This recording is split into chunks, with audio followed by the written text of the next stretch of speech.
back there. We are going to just do a song to get you riled up. And I'm not sure what the definition of riled up is, but this is it, right here.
Okay, good thoughts, good words, good deeds. Here's your wah-wah. Good morning, everyone. Good morning. Welcome to Center for Spiritual Living Morristown. I am Frankie Timmers, and I'm the spiritual director here at the center, and I'm so thrilled because we've had a whole weekend with these two people. They blessed us, they sang for us, they played for us, they made us reflect, they made us experience transformation at a powerful, deep level. And what a gift, because as most of you know, we haven't had any live events here at the center, so that was the first one. And so thank you so much.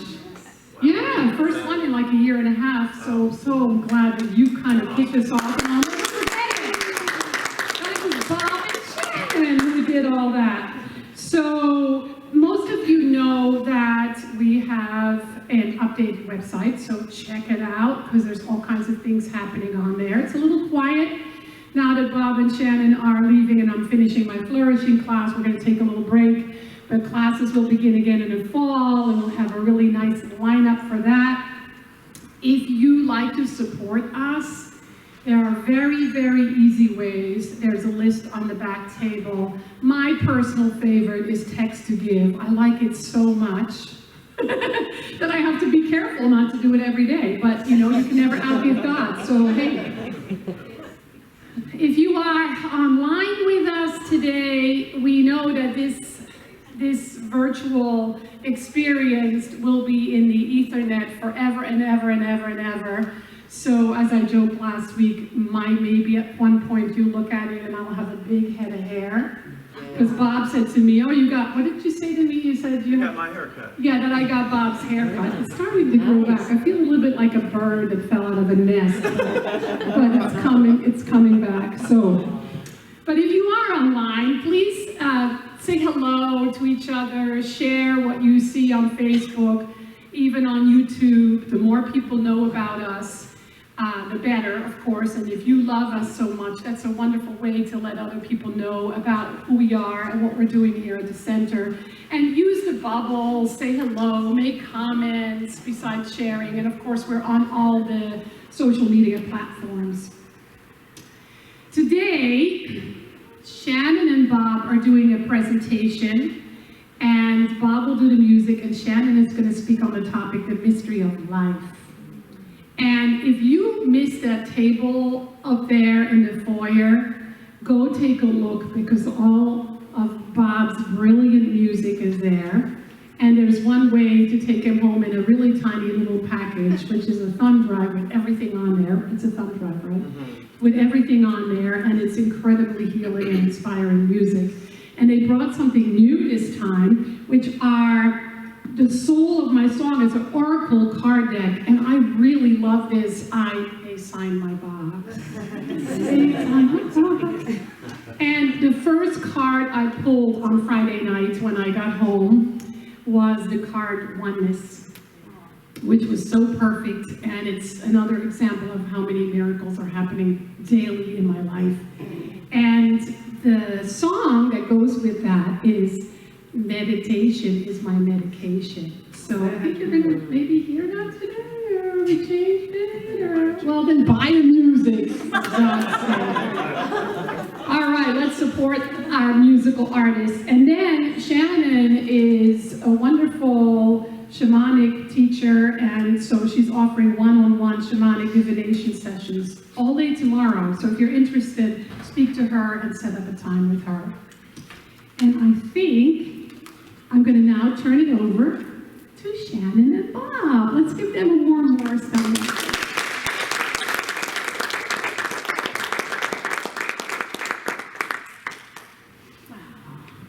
We feel so blessed that we brought some live events to you after a little bit of respite, a little bit of hibernation that the world asked us to experience and go deeper into our souls, right?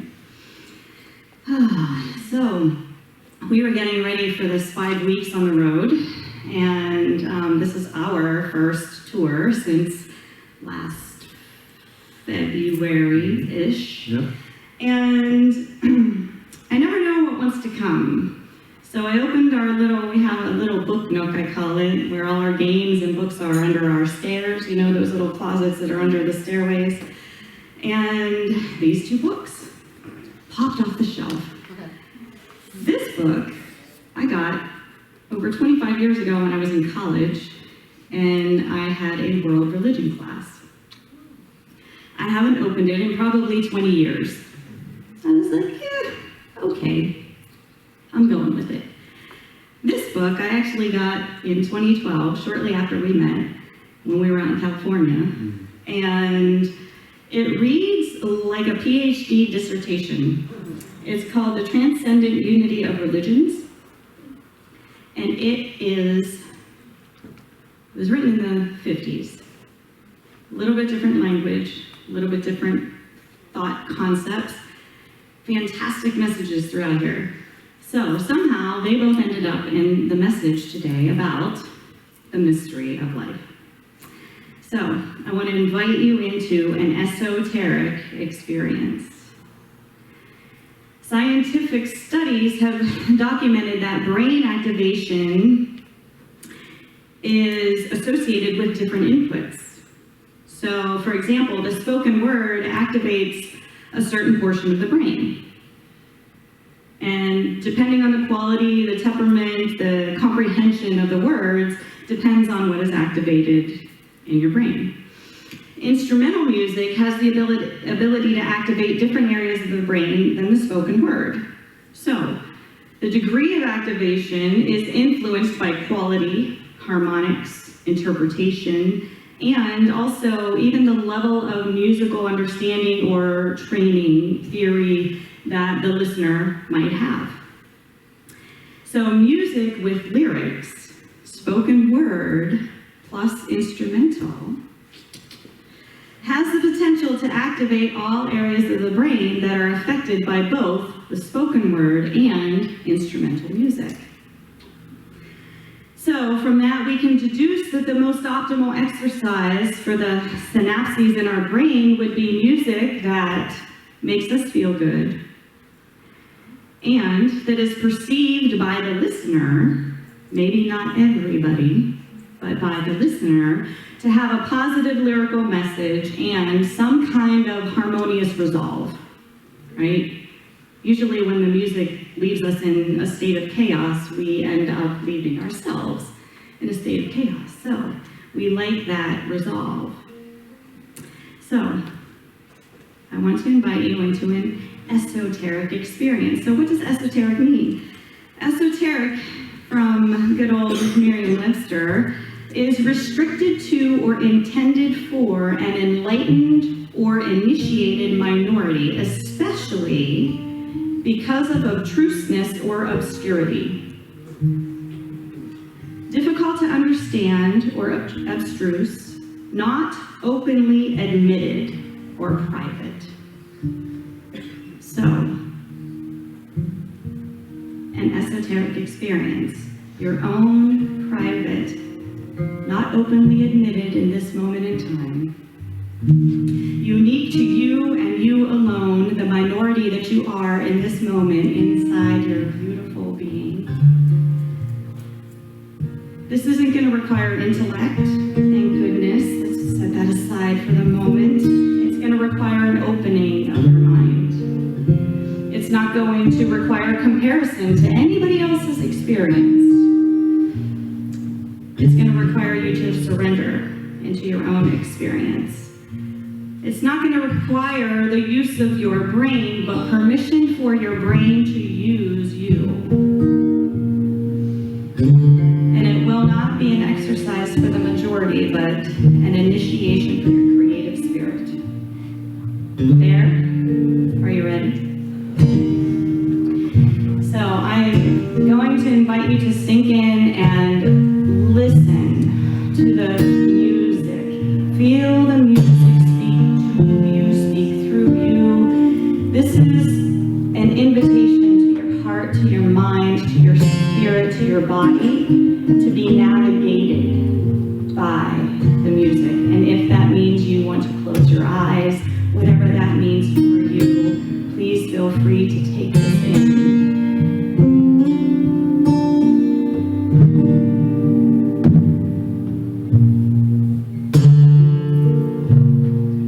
When no one is looking,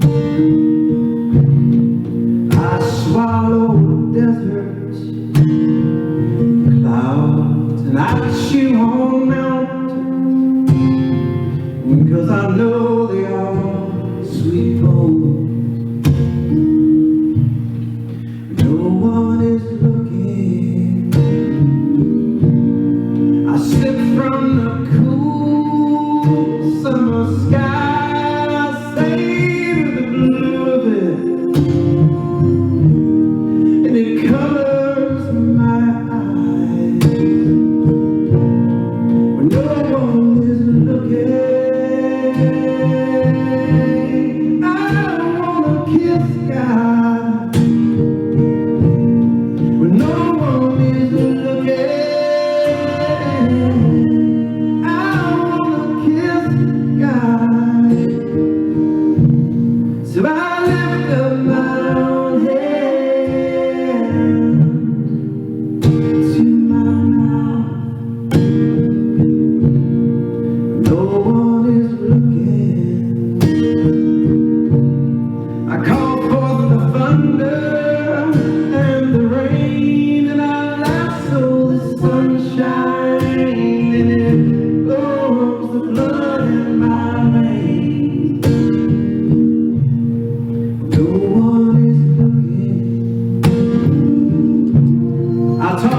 the flowers and the trees, and I tell them my secrets, and they listen to me.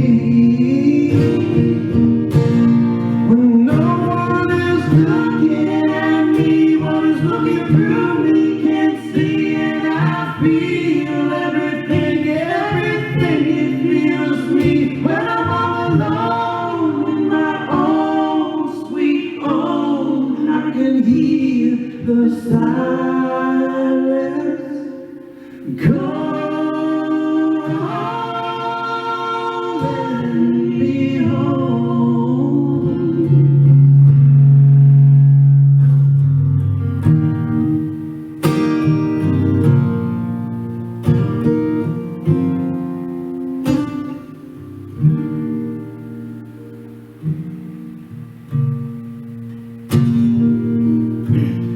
When no one is looking,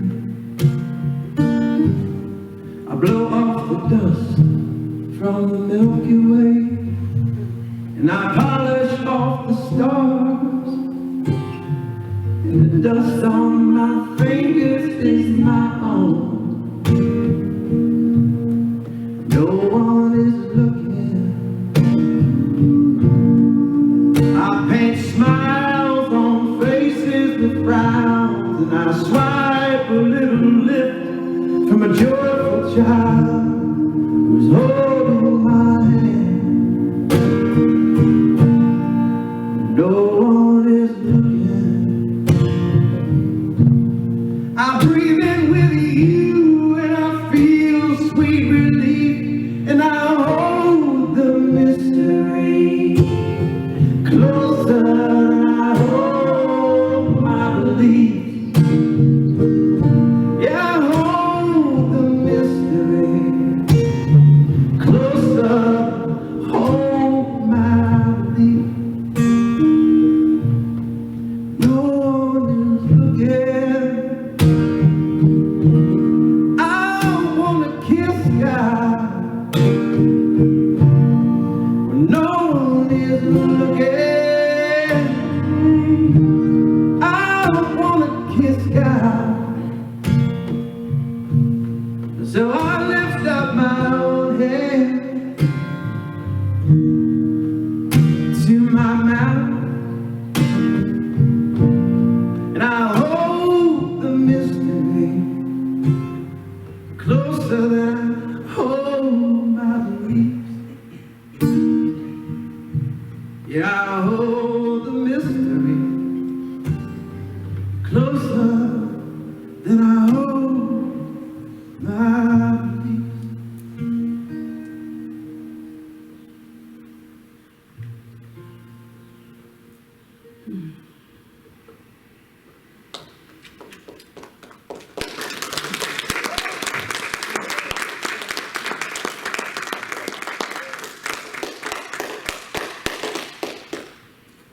So lyrics can take us somewhere.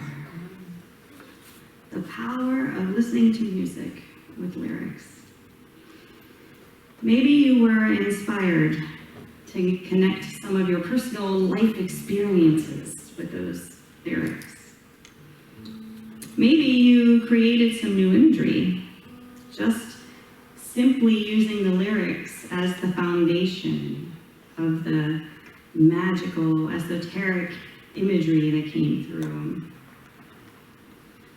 And maybe the lyrics became the words, the story, where you were the main character. There's a line in that song, I hold the mystery closer than I hold my beliefs. We are talking about the mystery of life today. I hold the mystery closer than I hold my beliefs. So the mystery within the experience you just had is way more important than the belief that might have limited that experience. That's important. I'm gonna say that again. The mystery within the experience that you just had is way more important than any belief that might have limited that experience. And that song was, for lack of a better way, created out of thin air. Bob always says. No, he don't say those words exactly, but that's the common phrase. It just came out of thin air. He composed it into an arrangement that could be reproduced at will, and repeatedly he manifests that song through guitar and vocal cords. So how is it that listening to it can create an experience within ourselves that births out of thin air? Full circle.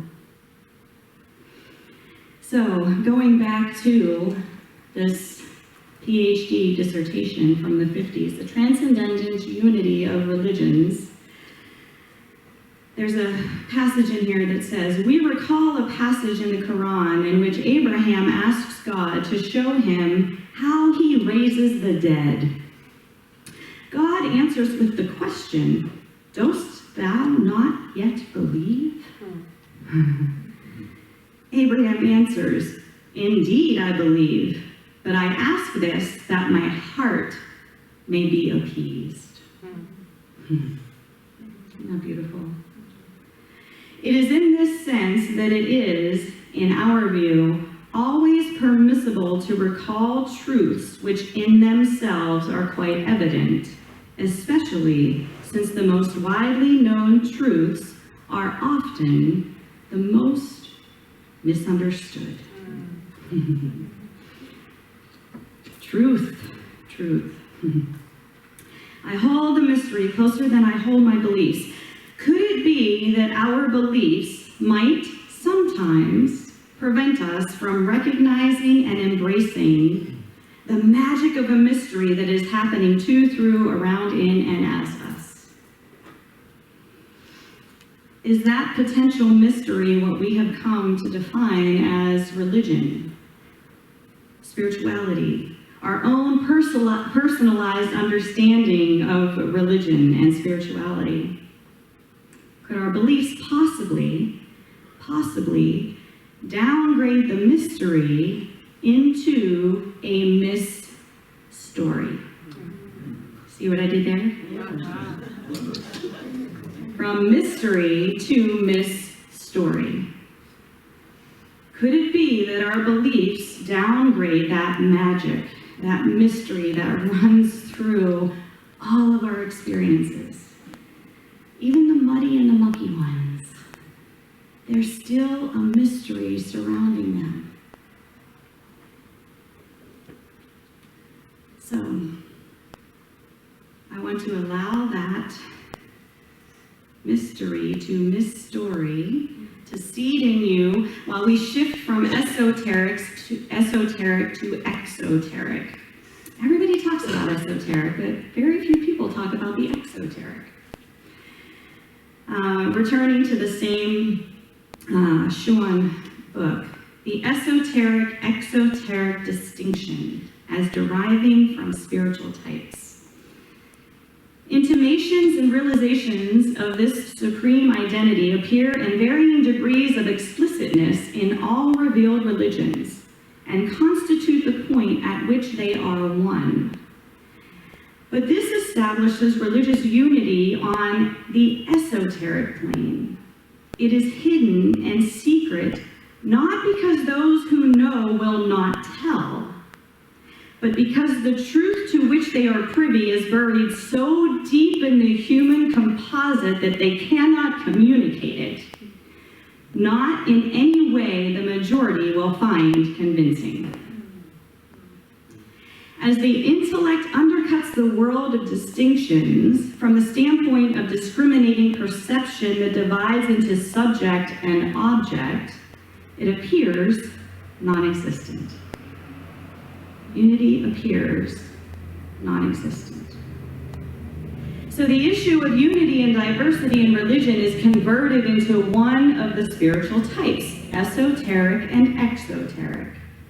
The esoteric minority consists of men and women who realize that they have their roots in the absolute.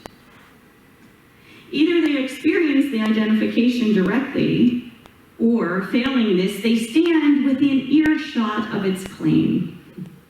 Something within them senses that the claim is true, even if they cannot validate it completely. The exoteric majority is composed of the remainder of mankind for whom this way of talking about religion is sterile, if not unintelligible.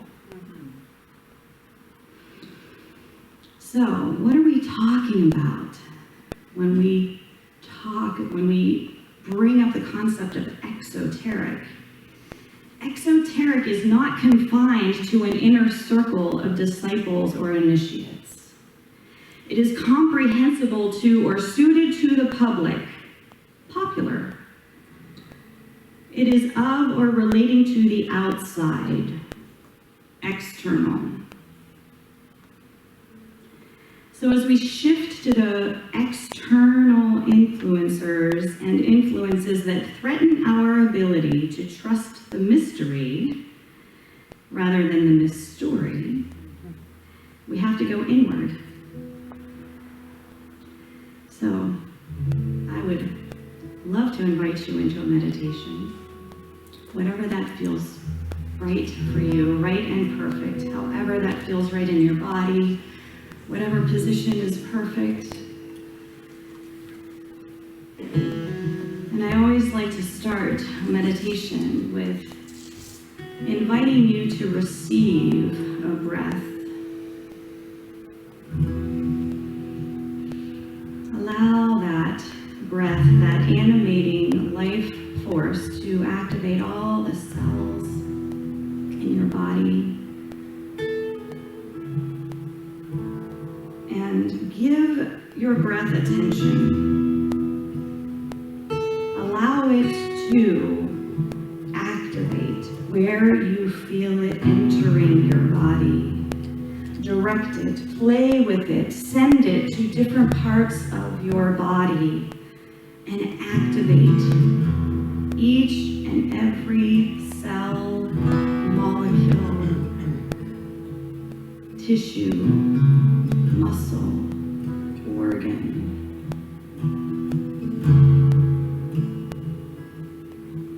Feel that aliveness that comes to you.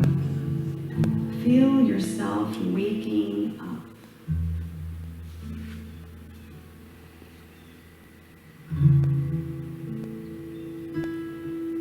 And allow that breath.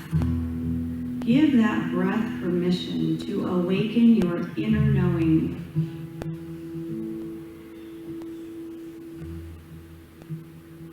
The knowing is part of the absolute, and the absolute includes the parts of us that are hidden. Invite the breath to uncover those hidden esoteric experiences. Allow the breath to identify the mystery within the myth-story of those exoteric experiences.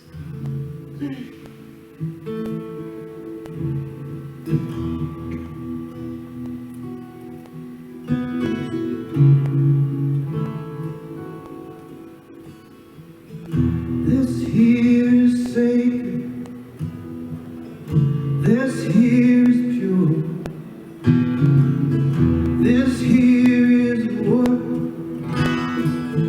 every soul is thirsty for. Not a single ripple on the water. Not a single cloud moving across the sky. The way it feels, the words can't find. But it's written in every single soul on the inside. They hide it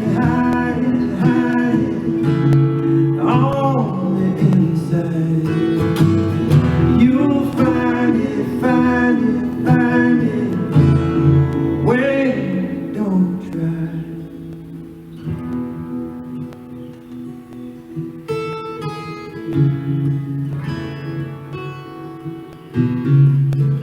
This here is perfect. This is what's really real. This here is what every heart aches to feel.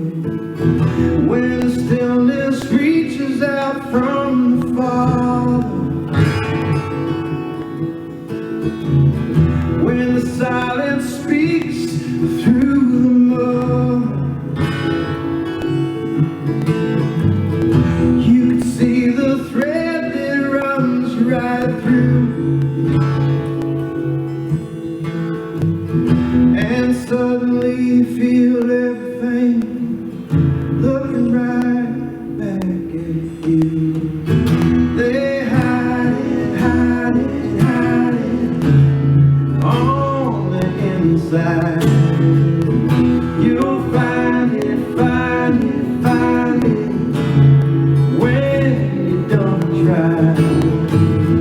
They hide it, hide it, hide it on the inside.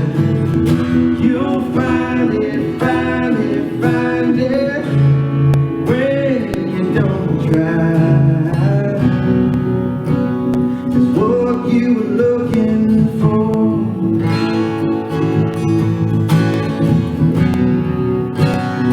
What you were looking for.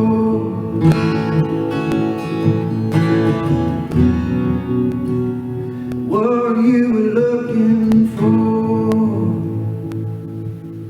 is what is looking.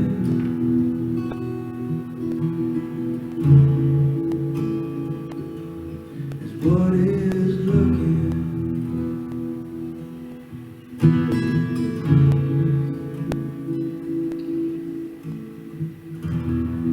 Sinking down deeper into this moment, the only one there ever is. You can taste eternity, know the definition of unity, of every single solitary being that's ever been breathed, in every daydream that they ever dreamed, and every belief they ever believed. You come eye to eye with every truth, and know that every bird will sing just for you. In the blink of an eye, your whole life reviews, and every hand that's ever held you is right here with you.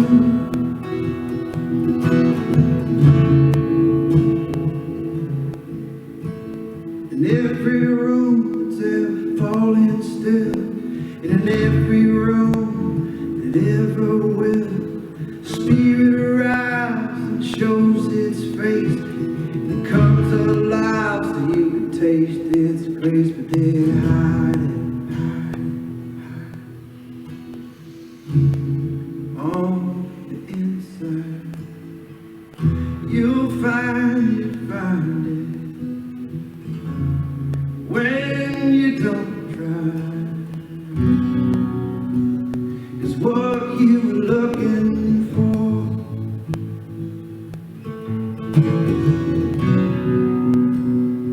What you were looking for.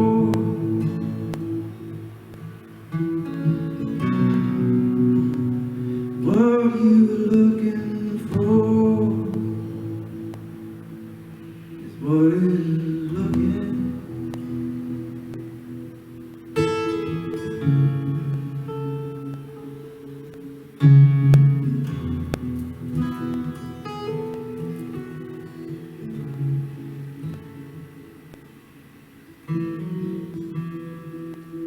As you remain in that state of contemplation, I invite you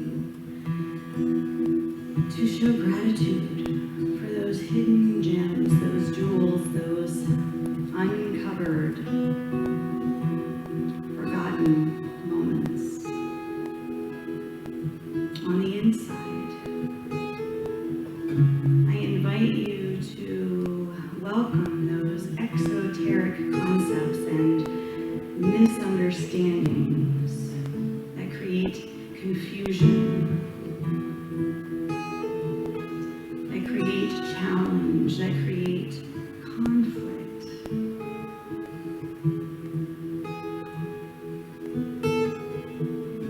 To rekindle within you. Allow them to come face to face with the esoteric being that you reconnected to today, this morning.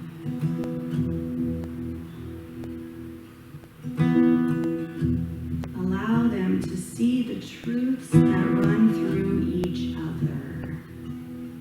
The esoteric and exoteric truths. Might you find a thread of unity among them. Allow them to befriend each other.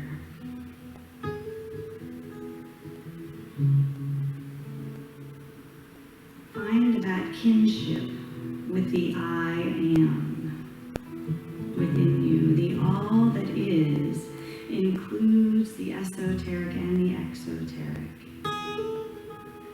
Feel that kinship.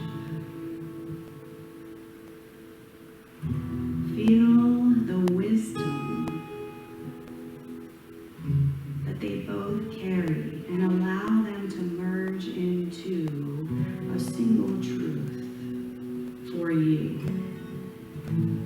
The truth of your understanding.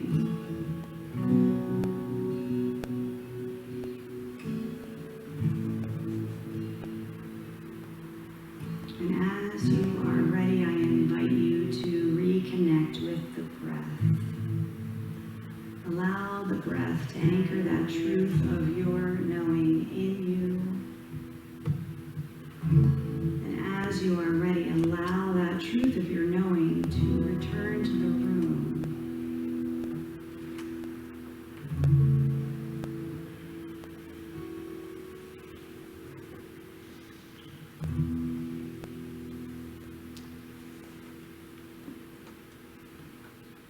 They hide it on the inside. You'll find it when you don't try. The mystery, the story.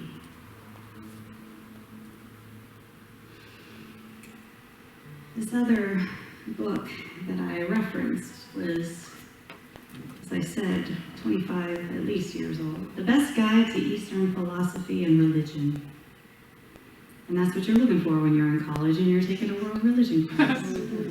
The best guide. In the book, Diane Morgan is the author, and it's interesting because the subtitle is Whether You're a Believer, a Seeker, or just Inquisitive, this guide is for you. And as I was pulling together a few concepts for some talks that we're doing along the way, I read the introduction of the book. I thought, well, that's a good place to start when you haven't read a book for 20 years. And it absolutely is the full-on explanation of how esoteric and exoteric are constantly challenging each other in our global culture. And it mirrors every truth and question that we feel and ask from within. So, this is what she writes. These are excerpts from the introduction. Most Western traditions, such as Judaism, Christianity, and Islam, see the absolute as transcendent, beyond, and other. Most Eastern traditions, on the other hand, envision it as immanent, within, and ultimately identical to the seeker. Western religion conceives the ultimate as God, and the goal of most people practicing Western tradition is to know God, obey God, and form a loving and vital relationship with God. God is a person. Eastern thought tends to be non-theistic. It sees the ultimate as something transpersonal, and the goals of all of its practitioners are awareness and unity. In Western thought, the divine is a person. In Eastern thought, every person is ultimately divine. In the West, time is often compared to a swift-running river. It flows in one direction, toward eternity. This viewpoint makes us look at eternity in a one-sided way. Eternity lies in the future. It's something that awaits us. Although many Westerners spend a considerable amount of time contemplating a life after death, life before birth is generally left out of the question. In the East, however, time is more aptly compared to a great primeval ocean, always existing totally surrounding us. It's our source and our destination. Eternity doesn't await us, for we are present in it right now. Western religions depend upon historical events to give significance to their most precious beliefs. God acts through history to teach lessons, redeem, or punish.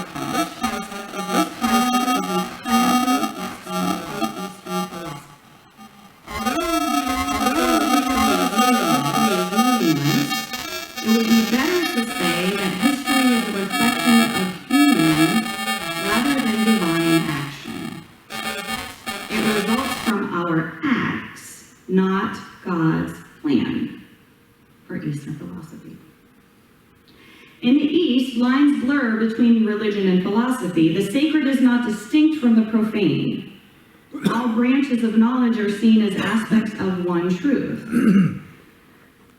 To Westerners who tend to think in terms of categorization, definitions, and labels, this is strange, even an annoying state of affairs. Only when the West stops insisting the East use a Western perspective can Westerners hope to understand the Eastern religions. In every religious tradition, there is a difference between popular belief and scholarly formulation. Popular customs differ from place to place, and scholarly attitudes are far from monolithic. And both change over time, sometimes radically. Religion that has been exported to different culture assimilates some of the attitudes and folkways of that culture. Most troubling, however, is the inevitable gulf, often vast, between the ideals of any religious tradition and the way it is actually practiced. Too often, when comparing religions, we are inclined to value our own religion by its ideals, while denigrating other religions based on the habits of their practitioners. This is tremendously unfair. The truth is that few individuals of faith, I'm going to repeat that. The truth is, few individuals of faith live up to the noble concepts espoused by their religious heritage. This is in the nature of all things. The great world religions have one thing in common. They give us something to strive for. Religions are not for perfect people. Perfect people don't need a religion. They need worshipers. Most of us aren't perfect, however, and we aren't living the ideal life. Why? Why is that? The story and the mystery.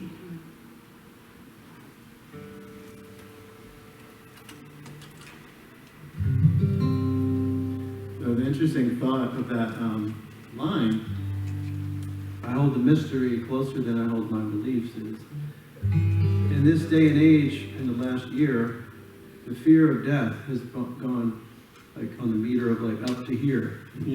We're always, it's always in the back of our mind, but right now it's off the charts. So that phrase to me has always meant something along those lines of, I hold the mystery closer than I hold this body. Because the mystery is the deep, eternal moment that's always happening right now. And this body is just temporary. So just a little thought for the end, because we all have that similar feel, that existential crisis that we all bang up against once in a while in the middle of the night or whenever we turn on CNN. And, so this is really, kind of a play along those lines. And the song is called Insignificant. Some things. I won't lie, I love to cry. I got a raging river inside, but my mind doesn't know when to let my heart go, and my soul won't let me hide. I'm a dreamer, I'm kind of lazy, but I call my crazy, crazy. I'm a wreck, I'm a holy, holy mess, but I'm sacredly awake. And I'm not here because it's home. I'm not lost and I know I'm not alone. Because I see it in your eyes and I see it in the stars and I see it everywhere. That's the same thing that claims me. Well, it pains you. What if we are everything and we're nothing? Are we insignificant something? Are we hardly innocent, pure magnificent pieces of the one thing? And we rise and we fall, and we run and we walk and we crawl. Well, we might not have it all together, but together we have it all. And I see you in me, and me in you.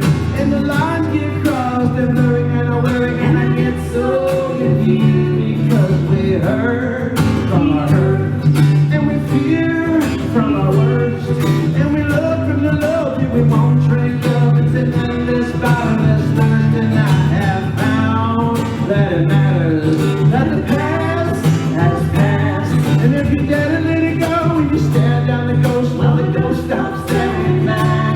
And the same thing that claims me, well, it claims you. What if we are everything and we're nothing?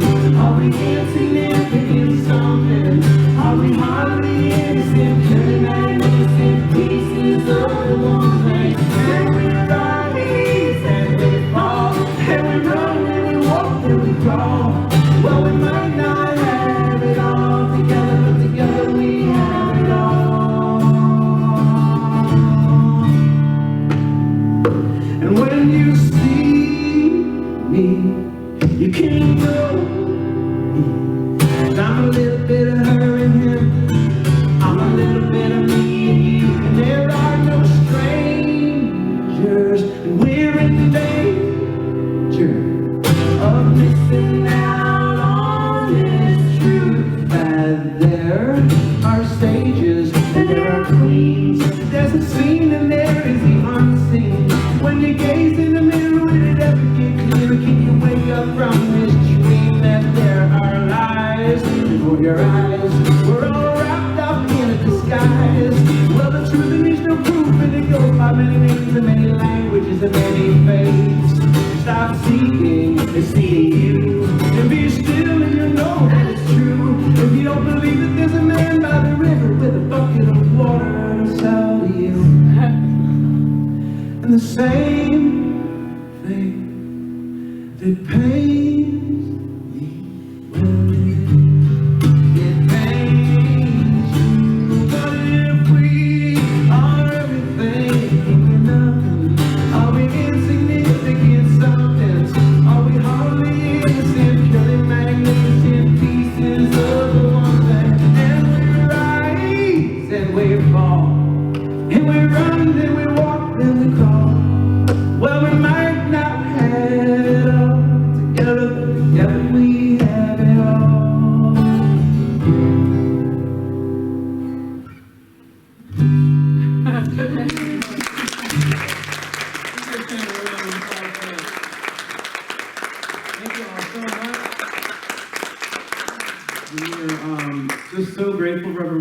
for allowing us to come back and bring them live back to the church, to the center, and thank you. This has been a beautiful weekend. Thank you all for, all of you have come out and shared with us and opened your hearts and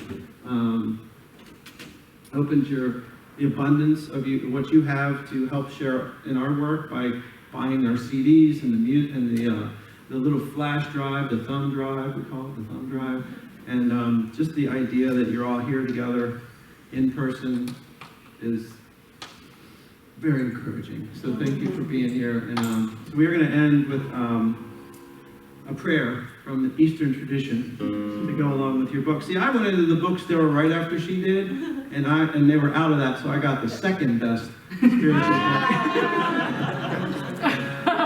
Clearly, right? So, sorry, that's a dad joke. I am so full of dad jokes. But we're going to leave you with this song. It's a prayer from the Buddhists, and it's called Metta. So you probably chanted this before, but this is my musical version of that, and it's our prayer or wish for you as you go off into the rest of your weekend and into your world. And yeah, just love you guys so much and so appreciative. Thanks to Michael for the great job on the sound. And,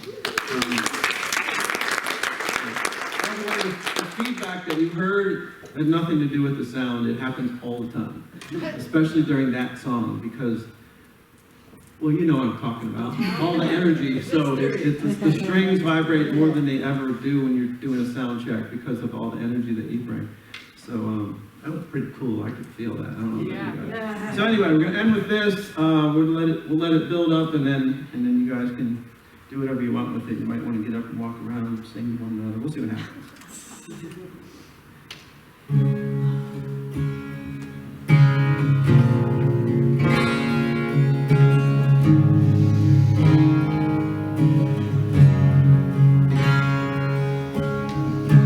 To all of my relations,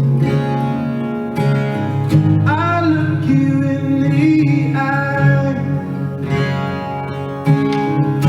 'cause we are all related.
Back there. As we're learning the lessons of love, love, love, love. Compassion and love.